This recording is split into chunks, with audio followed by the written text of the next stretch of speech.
అందరికీ నమస్కారం. ఇది మీ వేణు. నిన్న హైదరాబాద్లో మహిళా టెక్కీ ఒకరు ఇద్దరు పిల్లలతో కలిసి చల్లపల్లి రైల్వే స్టేషన్ దగ్గర సూసైడ్ చేసుకున్నారు. ఆవిడకి మానసికమైన సమస్యలు తప్పక ఆర్థిక పరంగానే ఇంకో సమస్యలు కానీ ఉన్నట్టు చెప్పడం లేదు. ఈ వీడియో చేస్తుంది ముఖ్యంగా ఉద్యోగుల సంరక్షణ కోసం మన ఆఫీసుల్లో ఎన్ని ఆఫీసుల్లో ఈ కౌన్సిలింగ్ సెంటర్స్ అనేవి ఉన్నాయి అనేది డిస్కస్ చేసుకోవడం కోసం. ఎందుకు అంటే ఒకవేళ కౌన్సిలింగ్ సెంటర్స్ యాక్టివ్లో ఉంటే కనుక ఇలాంటి వాటిని చాలా వరకు తగ్గించగలం ఖచ్చితంగా. అభివృద్ధి చెందిన దేశాల్లో ఇలాంటి కౌన్సిలింగ్కి ఎక్కువ ప్రాముఖ్యతనిస్తారు.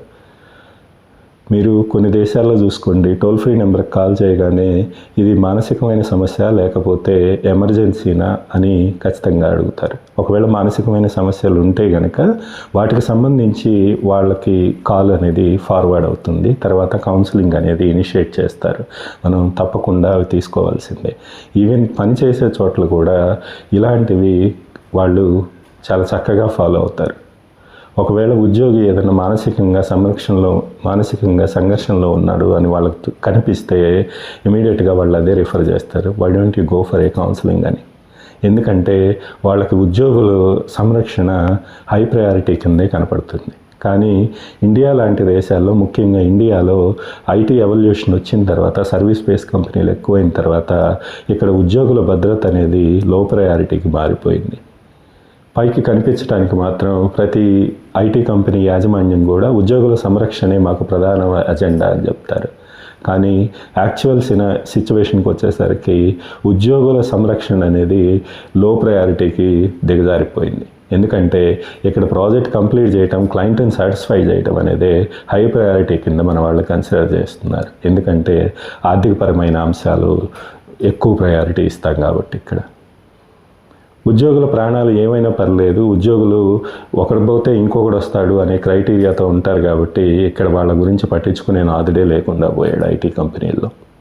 ఇక్కడ ఏదైనా సమస్య వస్తే పర్సనల్గా చూసుకోవాల్సిందే కానీ ఆఫీస్లో పట్టించుకునే ఇదే ఉండదు.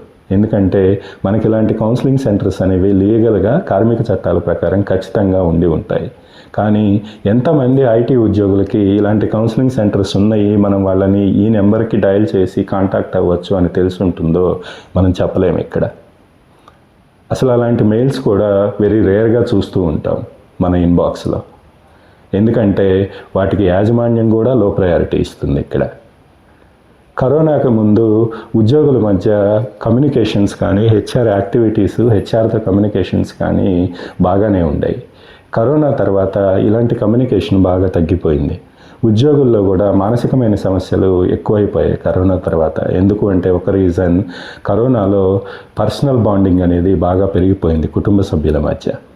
కరోనా తర్వాత ఒక్కసారిగా ఆఫీస్కి రమ్మనటంతో ఇది బాగా డిస్టర్బ్ అయిపోయింది. బాండింగ్ ఎక్కడ బ్రేక్ అయిపోతుందో అని మానసికంగా సంఘర్షణ ఎక్కువైపోయింది ఉద్యోగస్తుల్లో. ఇది మనం వేరే కారణాలు చెప్పుకుంటూ ఉన్నా ఆఫీస్కి రావడానికి ఎందుకు ఇబ్బంది పడుతున్నారు అనేది మెయిన్ కారణం మాత్రం కుటుంబ సభ్యుల మధ్య బాండింగ్ బ్రేక్ అవటాన్ని ఉద్యోగస్తులు సామాన్యమైన విషయంగా తీసుకోలేకపోతున్నారు. ఇలాంటి వాటిని నిర్మూలించడానికి యాజమాన్యాలు ఏమన్నా చేస్తున్నాయా అంటే దాదాపుగా శూన్యం. ఎందుకంటే ఇక్కడ ప్రాజెక్ట్ కంప్లీషన్ అనేదే మెయిన్ ఎజెండా. అంతకుమించి ఉద్యోగుల సంరక్షణ, వీటి గురించి కౌన్సిలింగ్స్ గురించి పట్టించుకునేవాడే చాలా తక్కువగా కనిపిస్తున్నారు.